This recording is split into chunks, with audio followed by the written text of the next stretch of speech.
شروع اللہ کے نام سے جو بڑا مہربان اور نہایت ہی رحم کرنے والا ہے۔ تمام حضرات سورہ فاتحہ اور درود پاک پڑھ لیجئے۔ اعوذ باللہ من الشیطان الرجیم، بسم اللہ الرحمن الرحیم، الحمدللہ رب العالمین، الرحمن الرحیم، مالک یوم الدین، ایاک نعبد و ایاک نستعین، ایاک نعبد و ایاک نستعین، ایاک نعبد و ایاک نستعین، اہدنا الصراط المستقیم صراط الذین انعمت علیہم غیر المغضوب علیہم ولا الضالین، آمین۔ اللہم صلی علی محمد وعلی آل محمد کما صلیت علی ابراہیم وعلی آل ابراہیم انکا حمید مجید۔ اللہم بارک علی محمد وعلی آل محمد کما بارکت علی ابراہیم وعلی آل ابراہیم انکا حمید مجید۔ عروج سے بحر و بر نہ ہوگی کبھی حیات منافقانہ، ہزار جدت ترازیوں کے مزاج بدلا کرے زمانہ، ہزار جدت ترازیوں کے مزاج بدلا کرے زمانہ، مگر یقین رہے گا عامر مزاج باطل وہی پرانا۔ ہزار جدت ترازیوں کے مزاج بدلا کرے زمانہ، مگر یقین رہے گا عامر مزاج باطل وہی پرانا۔ عروج سے بحر و بر نہ ہوگی کبھی حیات منافقانہ، زباں پہ اسلام کا وظیفہ مگر خیالات کافرانہ۔ گناہوں کے درمیان ایک گناہ ایسا ہے کہ جس کے متعلق نبی اکرم صلی اللہ تعالیٰ علیہ وسلم کی ذات گرامی نے سخت وعید فرمائی۔ گناہوں کے بھی الگ الگ زمرے طے کیے گئے، اور کوئی بھی جو بشر ہے وہ گناہوں سے مکمل پاک نہیں ہو پاتا۔ انسانوں میں جو صرف پاک ذات ہیں وہ انبیاء علیہ الصلوۃ والسلام ہیں، پیارے نبی حضرت محمد رسول اللہ صلی اللہ علیہ وسلم اور ان کی جماعت۔ عام انسانوں میں جس کے مزاج میں، جسم میں، روح میں گناہوں کی تعداد بڑھتی ہے تو لوگ اسے گناہ گار کہتے ہیں، اور جس کے مزاج میں، روح میں، جسم میں نیکیوں کی تعداد بڑھتی ہے تو لوگ اسے نیک آدمی کہتے ہیں۔ یہ جسم اور روح اور دل اور دماغ کا معاملہ ہے کہ ان پر کس چیز کا غلبہ ہے۔ اللہ کے پیارے نبی حضرت محمد رسول اللہ صلی اللہ تعالیٰ علیہ وسلم کی ذات گرامی سے کسی نے سوال کیا، یا رسول اللہ جو مومن ہوتا ہے، مسلمان ہوتا ہے، وہ فلاں گناہ کر سکتا ہے؟ نبی علیہ السلام نے فرمایا ہاں، کبھی کبھی شیطان جو ہے وہ چال چل جاتا ہے، فلاں گناہ ہو سکتا ہے۔ پھر سوال کی گیا، یا رسول اللہ جو مومن ہوتا ہے، ایمان والا ہوتا ہے، وہ فلاں دوسرا گناہ جو ہے جو لوگوں کی نگاہ میں اچھا نہیں، اس سے وہ بھی ہو سکتا ہے؟ تو فرمایا ہاں ہو سکتا ہے۔ پوچھنے والے نے پھر تیسری دفعہ کسی اور گناہ کا ذکر کیا کہ یا رسول اللہ وہ گناہ؟ فرمایا ہاں وہ بھی ہو سکتا ہے، انسان ہے۔ پھر پوچھنے والے نے چوتھی بات پوچھی، یا رسول اللہ جو بندہ ایمان والا ہو، مومن ہو، کیا وہ جھوٹ بول سکتا ہے؟ تو کریم رسول کہیے صلی اللہ علیہ وسلم نے فرمایا تھا کہ سن لو میری بات کان کھول کے کہ جس نے کلمہ لا الہ الا اللہ محمد رسول اللہ پڑھ لیا اس سے کوئی گناہ ہو سکتا ہے، کوئی بڑی بات نہیں ہے، لیکن اس سے 2 گناہ نہیں ہو سکتے۔ پوچھا گیا یا رسول اللہ کون سے 2 گناہ مسلمان نہیں کر سکتا، کون سے 2 گناہ ایک مومن نہیں کر سکتا؟ فرمایا جو مسلمان ہوگا وہ کبھی جھوٹ نہیں بول سکتا، اور جس نے کلمہ لا الہ الا اللہ پڑھا ہوگا وہ کسی دوسرے بندے کو دھوکہ نہیں دے سکتا ہے۔ مومن جو ہوتا ہے اگر کسی کو بہت زوم ہے اپنے اوپر کہ میں اللہ والا ہوں، میں بڑا متقی ہوں، بڑا پرہیزگار ہوں، اور اس کی زبان سے جھوٹ نکلتا ہے، کسی کو بہت اپنے اوپر فخر ہے کہ اچھا میں تو بڑا دیانتدار نظر آتا ہوں، اور وہ لوگوں کو دھوکہ دیتا ہے، بے ایمانی کرتا ہے، سامنے کچھ اور ہے، پیٹھ کے پیچھے کچھ اور ہے، تو پیارے نبی علیہ الصلوۃ والسلام نے فرمایا کہ کچھ بھی ہو سکتے ہیں، اور بہت سارے گناہ ہیں جو ہو جاتے ہیں، توبہ ہو جاتی ہے، اللہ معاف کر دیتے ہیں، لیکن مسلمان بھی ہو جھوٹ بولتا ہو، مسلمان بھی ہو دھوکہ دیتا ہو، یہ باتیں اکٹھی ہو ہی نہیں سکتی۔ آپ نے ایک محاورہ سنا ہوگا ہمارے ہی دیش میں، اگر کبھی آپ سے کوئی غلطی ہو جائے، کوئی پنچایت لگ جائے آپ کی اور دوسرے لوگوں کی، اور اگر کوئی ہمارا بھائی، کوئی ہمارا بیٹا، کوئی ہمارا بچہ، کوئی ہمارا رشتہ دار جھوٹ بولتا ہے پنچایت میں، جس میں غیر مسلم دوست بھائی بھی بیٹھے ہوں، جب کوئی داڑھی والا، کوئی ایمان والا، کوئی اپنے آپ کو مسلمان کہنے والا، کوئی اپنے کو پٹھان قریشی میر ڈار کہنے والا، جب کوئی جھوٹ بولتا ہے تو سامنے سے وہ غیر مسلم کیا کہتا ہے؟ او یار تجھے شرم نہیں آتی؟ تو مسلمان ہو کے جھوٹ بولتا ہے؟ یہ بات تو غیروں کو بھی پتا ہے کہ مسلمان سب کچھ کر سکتا ہے، لیکن جھوٹ نہیں بول سکتا، دھوکہ نہیں دے سکتا، بے ایمانی نہیں کر سکتا۔ اپنی چھاتی پہ ہاتھ رکھ کے اس بات کا فیصلہ خود کر لیجئے کہ ایمان کے ترازو میں ہم کہاں کھڑے ہیں، کیا ہم واقعی مسلمان ہیں یا رسول اللہ کے حکم کے مطابق ہم اپنے ایمان کی اس کیٹیگری سے نیچے گر گئے جو رسول اللہ نے عطا کی ہے۔ خود طے کر لیجئے کہ ہم کہاں پر کھڑے ہیں۔ ایمان والا بھی ہو اور کسی کے ساتھ بے ایمانی کر دے۔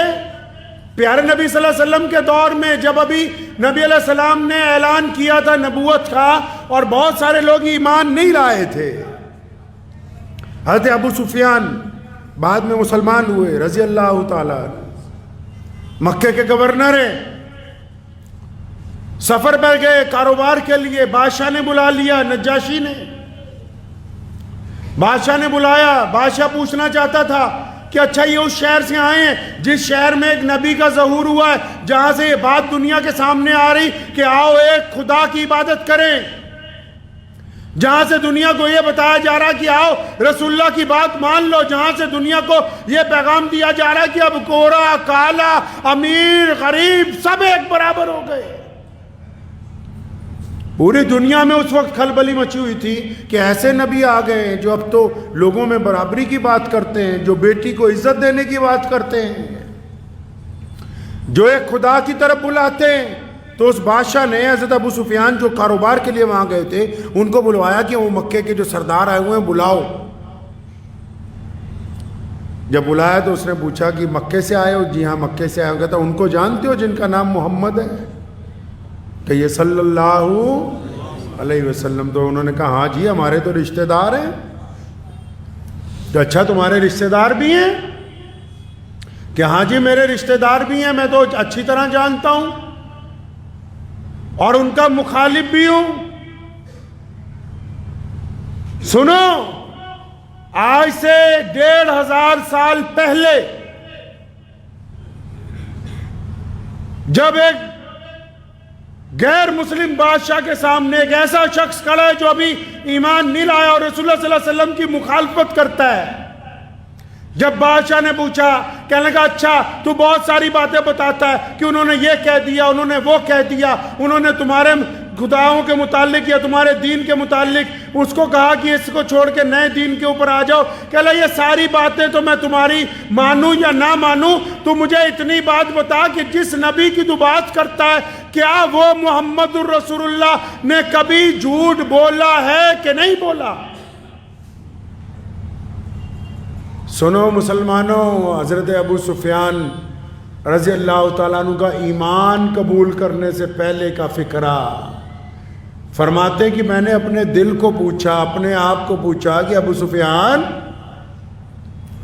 پیارے محمد صلی اللہ علیہ وسلم نے تو کبھی جھوٹ بولا ہی نہیں، اگر میں قصداً جھوٹ بھی اس بادشاہ کو کہہ دوں کہ میں ان کا مخالف ہوں کہ نعوذ باللہ انہوں نے جھوٹ بولا تو دنیا میرے پہ اعتبار نہیں کرے گی، مکے کے لوگ اعتبار کریں گے نہیں، گرچہ وہ رسول اللہ کے دشمن ہو، لیکن اکیلا اس بات کا شاہد ہے، اس بات کا گواہ ہے کہ 40 سالہ زندگی میں پیارے نبی صلی اللہ علیہ وسلم نے کبھی کسی کے ساتھ کوئی جھوٹ نہیں بولا، کسی کو کبھی دھوکہ نہیں دیا، کسی کے ساتھ کبھی کوئی بے ایمانی نہیں ہوئی۔ اس بات کو سمجھ لیجئے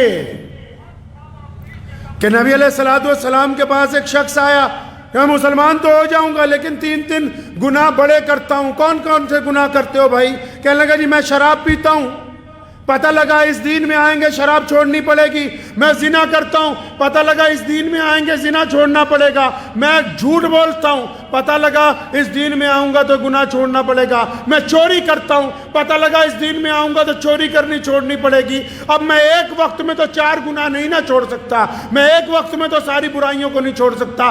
آپ بتائیں کس برائی کو چھوڑ دوں؟ تو دیکھیں نبی علیہ السلام کا کیمیائی علاج، نبی علیہ السلام حکیم ہے، پوری کائنات کے نبی علیہ السلام نے تمام گناہوں کا ذکر بعد میں کیا، فرمایا آجا وعدہ کر لے کہ آج کے بعد تو کبھی جھوٹ نہیں بولے گا،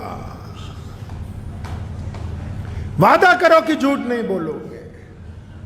وعدہ کر گیا کہ جھوٹ نہیں بولوں گا، وعدہ کر کے نکلا، چوری کا موقع آیا، چوری کرنے لگا تو دل میں خیال آیا کہ کل کو اگر دربار رسالت صلی اللہ علیہ وسلم میں پوچھا گیا چوری کی تھی کہ نہیں کی تھی، ہاتھ پیچھے کرتا ہے، کہتا نہیں میں لوگوں کے سامنے کیسے اقرار کروں گا، میں نے تو جھوٹ نہ بولنے کا وعدہ کر لیا ہے، اگر سچ بولتا ہوں تو میری عزت جاتی ہے۔ چوری چھوڑی، زنا چھوڑا، شراب نوشی چھوڑی، ایک گناہ۔ حدیث پاک میں آتا ہے جب بندہ جھوٹ بولتا ہے تو اس کی زبان سے اتنی زبردست بدبو نکلتی ہے کہ جو نیکی کے فرشتے ہوتے ہیں وہ 1 میل دور چلے جاتے ہیں، 1 میل دور چلے جاتے ہیں۔ اور آج کے وقت میں لوگوں نے جھوٹ بولنے کو نام بنا لیا، شغل کر رہے ہیں جی، مستی لیں گے، ویسے ہی دوسروں سے کھیل رہے ہیں۔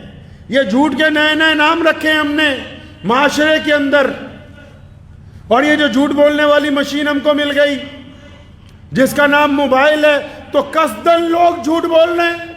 اللہ کے بندے، جھوٹ کی وجہ سے نماز خراب ہو رہی ہے، جھوٹ کی وجہ سے دل مجروح ہو رہا ہے، جھوٹ کی وجہ سے دل میں بے چینی آ رہی ہے، جھوٹ کی وجہ سے کاروبار برباد ہو رہا ہے، جھوٹ کی وجہ سے رشتوں میں تلخی پیدا ہو رہی ہے، جھوٹ کی وجہ سے بے برکتی ہو رہی ہے۔ آپ کیا سمجھ رہے ہیں کہ یہ کوئی گناہ ہی نہیں جو آپ کر رہے ہیں؟ اس گناہ کی بدبختی آپ کے جسم پر پڑ رہی ہے، آپ کی روح زخمی ہو رہی ہے۔ قصداً کسی کا فون آئے گا، ہاں جی کہاں ہو؟ اگر چوراہے پہ بھی کھڑا ہے تو کہے گا جی میں تو گھنٹہ گھر پہ کھڑا ہوں۔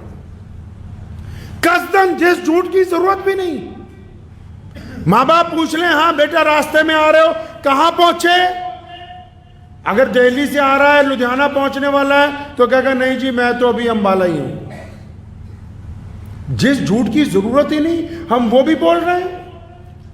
عورتیں مردوں سے جھوٹ بول رہی ہیں، اپنے مرد اپنی بیویوں سے جھوٹ بول رہے ہیں، اولاد اپنے ماں باپ سے جھوٹ بول رہی ہے، کاروباری قسمیں لے لے کے جھوٹ بول رہے ہیں کہ خدا کی قسم یہ تو تمہیں ہی سستا دے رہے ہیں ورنہ یہ تو اتنے کا ہے ہی نہیں۔ حلال چیز کو حرام کر کے کھا رہے ہیں۔ جو چیز اللہ نے آپ کو عطا کر دی حلال بھی ہے، جائز بھی ہے، درست بھی ہے، آپ اس میں بھی جھوٹ بول کے اس کو اپنے لیے مال حرام بنا رہے ہیں۔ کاروبار میں اللہ تبارک و تعالیٰ نے 99% منافع رکھا ہے، روزی کے 100 حصے کیے گئے اور 99 روزیاں کس کو دی؟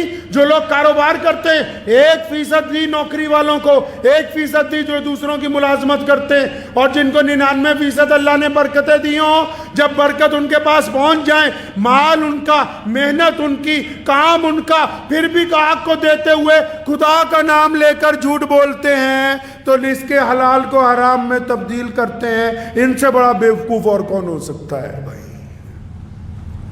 قسم کھانے کی کیا ضرورت ہے؟ آپ کی چیز ہے، آپ کی مرضی، آپ بیچیں نہ بیچیں، آپ کے اوپر کسی نے زور زبردستی تو نہیں کی۔ آپ دوسرے کو لبھانے کے لیے جھوٹ بول رہے ہیں، آپ یاروں دوستوں کو جھوٹ بول کے آکرشت کرنا چاہتے اپنی طرف، لوگوں کو جھوٹ بول کے مزیدار باتیں کرتے ہیں کہ شاید یہ ہمارے حامی اور ناصر ہو جائیں گے۔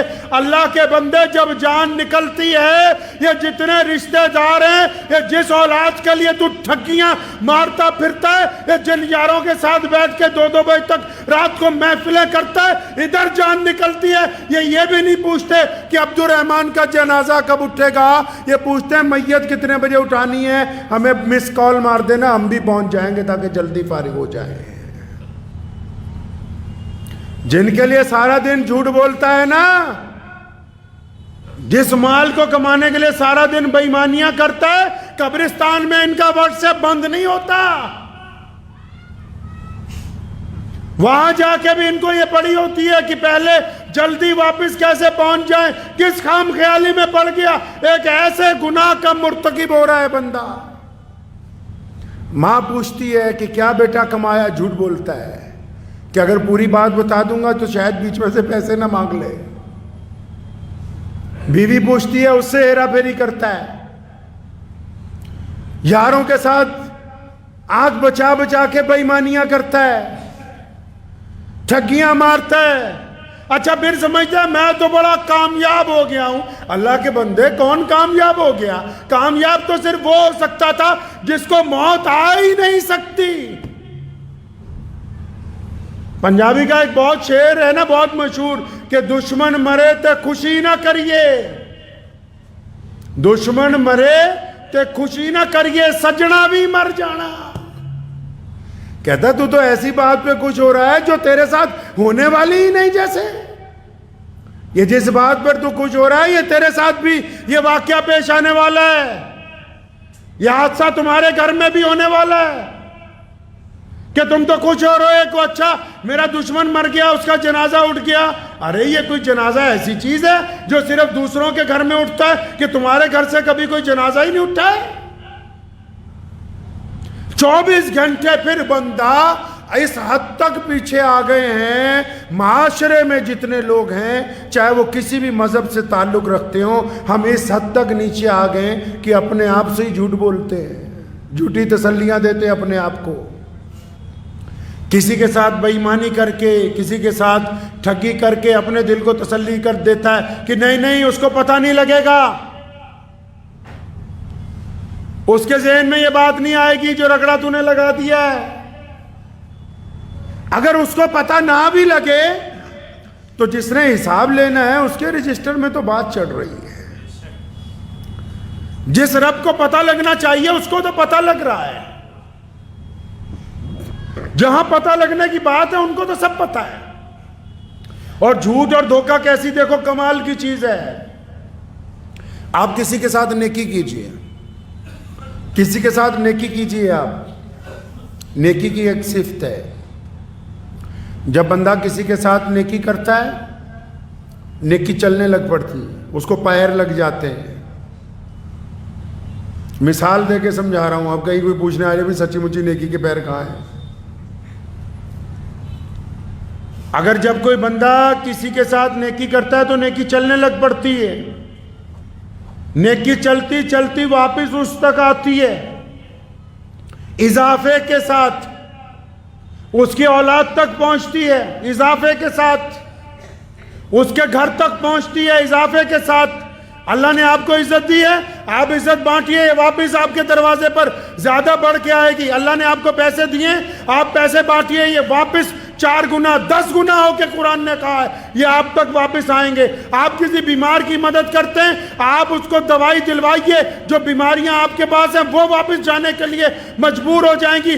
آپ کسی کی مظلوم کی مدد کرتے ہیں، ظالم آپ پر کبھی حاوی نہیں ہو سکتا۔ اسی طرح جب آپ کسی کو دھوکہ کرتے ہیں تو وہ پھر چلتا نہیں، دوڑنے لگتا ہے، اور وہ دھوکہ دوڑتا دوڑتا واپس آپ تک پہنچتا ہے، اور ایسی جگہ آپ کو آ کے ٹکراتا ہے جہاں آپ کو سہاروں کی امید ہوتی، وہاں آپ کو دھوکہ ملتا ہے۔ آپ نے کیا سمجھا کہ ہم کسی کو جھوٹ بولیں گے، دھوکہ دیں گے، ہمارا معاملہ حل ہو گیا؟ نہیں۔ سفید لباس پہن لینا نیکی کی علامت نہیں ہے، ظاہر اور باطن کا ایک ہو جانا نیکی کی علامت ہے۔ اگر کوئی آدمی نشہ بیچ رہا ہے تو جو دین بیچ رہے ہیں وہ بھی اتنے ہی بڑے گنہگار ہیں۔ اگر کوئی آدمی طوائف کے دروازے پر جا رہا ہے تو جو لوگ مذہب کو طوائفوں کی طرح استعمال کرتے ہیں وہ بھی اتنے ہی بڑے گنہگار ہیں۔ یہ کس نے کہہ دیا کہ گنہگار صرف وہی ہیں جو ایمان والے نہیں ہو سکتے، یا گنہگار بس وہی ہیں جن کی حالت بگڑی ہوئی ہے؟ اچھے اچھے لب و لہجے والے، اچھی شکل و صورتوں والے اللہ کے نزدیک اس لیے گنہگار ہیں کیونکہ وہ اللہ اور اس کے رسول کو اور مسلمانوں کو، دین کو، دنیا والوں کو، دوسرے مذہب کے لوگوں والوں کو دھوکہ دے کے اپنا کام سیدھا کرنے کے چکر میں لگے ہوئے ہیں۔ وہ اللہ کے دھوکے سے بچ نہیں سکتے ہیں۔ ایسے لوگوں کو اللہ نے قرآن پاک نے کہا کہ اچھا چالیں چلتے ہو، اور چالیں چلتے ہو تم کیا سمجھتے ہو کہ تمہاری چال کامیاب ہے؟ تم بیوقوف بناتے ہو لوگوں کو، تم دوسروں کی بہن بیٹیوں پر گندی نگاہیں ڈالتے ہو، تم میڈیا میں بیٹھ کے کسی قوم کو بدنام کرنا چاہتے ہو، تم مظلوم جو لوگ جنگ میں مارے جا رہے ہیں ان کو آتنکوادی بتاتے ہو، اور مارنے والوں کو تم اچھا بتاتے ہو۔ اللہ نے قرآن میں کہا اچھا چالیں چلتے ہو نا، چلو پھر کتنی چالیں تمہیں چلنی آتی ہیں۔ اللہ فرماتے ہیں جس دن ہماری چال چلے گی تمہاری ساری کی چالیں دھری کی دھری رہ جائے گی یہیں کے اوپر۔ سمجھ لیجئے اس بات کو اطمینان کے ساتھ کہ جھوٹ اور دھوکہ ہمارے شعار میں نہیں ہے، ہماری فطرت میں نہیں ہے، یہ ہمارے مزاج میں رسول اللہ صلی اللہ علیہ وسلم نے ایمانداری رکھی ہے، بہادری رکھی ہے، دیانتداری رکھی ہے، شرافت رکھی ہے، جرت رکھی ہے، ہمت رکھی ہے، بے ایمانی نہیں رکھی۔ اس بات کو ذہن نشین کر لیں کہ یہ جو 2 گناہ ہیں یہ معمولی نہیں ہیں۔ آپ سمجھتے ہیں معمولی گناہ ہے؟ نہیں بھائی، یہ دونوں تو بڑے سخت گناہ ہیں۔ ان 2 گناہوں کی وجہ سے بڑی پکڑ ہو سکتی ہے، ان 2 گناہوں کی وجہ سے نماز ضائع ہو سکتی ہے، ان 2 گناہوں کی وجہ سے تلاوت کی ہوئی ضائع ہو سکتی ہے، ان 2 گناہوں کی وجہ سے صدقہ دیا ہوا بیکار ہو سکتا ہے، ان 2 گناہوں کی وجہ سے دیانتداری ختم ہو سکتی۔ کون سے؟ ایک جھوٹ بولنا، ایک دوسرے کو دھوکہ دینا۔ کریم رسول کہیے صلی اللہ علیہ وسلم کا اس فرمان کو اپنے دل کی تختی پر لکھ لو کہ جو ایمان والا ہے وہ جھوٹ نہیں بول سکتا، اور جو ایمان والا ہے وہ کسی کو دھوکہ نہیں دے سکتا۔ کسی کو دھوکے میں پتہ کون کون لوگ آ جاتے ہیں؟ اب آپ سمجھتے ہو کئی جو کم پڑھے لکھے سارا دن مسئلے فتوے کرتے رہتے ہیں کہ اچھا جی کسی مسلمان کو دھوکہ نہیں دینا۔ مسلمان نہیں، صرف مسلمان نہیں، اگر کوئی مسلمان اپنے کسی ہندو بھائی کو کاروبار میں دھوکہ دے دے تب بھی وہ اللہ کا مجرم ہے۔ اگر کوئی مسلمان اپنے سکھ بھائی کو بیپار میں دھوکہ دے دے تب بھی وہ اللہ کا مجرم ہے۔ اگر کوئی مسلمان اپنے کسی دلت بھائی کو دھوکہ دے دے تب بھی وہ اللہ کا مجرم ہے۔ اگر کوئی مسلمان کسی جینی کو، کسی بودھی کو، اپنے کسی ہم وطن کو، اپنے کسی پڑوسی کو، اپنے کسی دوست کو، اپنے کسی نمازی پڑوسی کو، اپنے سامنے والے رہنے والے کو، اپنے ساتھ والے دکاندار کو اگر یہ دھوکہ دیتا ہے، جھوٹ بولتا ہے، تو دل میں سے خام خیالی نکال دے کہ میں نے نے کسی غیر کو دھوکہ دیا ہے، غیر یا اپنے وہ عبادت کے لحاظ سے ہو سکتے ہیں، معاملات کے لحاظ سے اگر آپ کسی کو دھوکہ دیں گے تو اللہ کی پکڑ آپ پر آ کر رہے گی، اللہ کی پکڑ آ کر رہے گی۔ اس لیے اس بات کو ذہن نشین کر لیں انشاءاللہ تعالی کہ اس کو اپنے مزاج میں لانا ہے۔ لائیں گے انشاءاللہ؟ مزاج میں لانا ہے، دوسروں کو بتانے سے پہلے خود ایسا کرنا ہے۔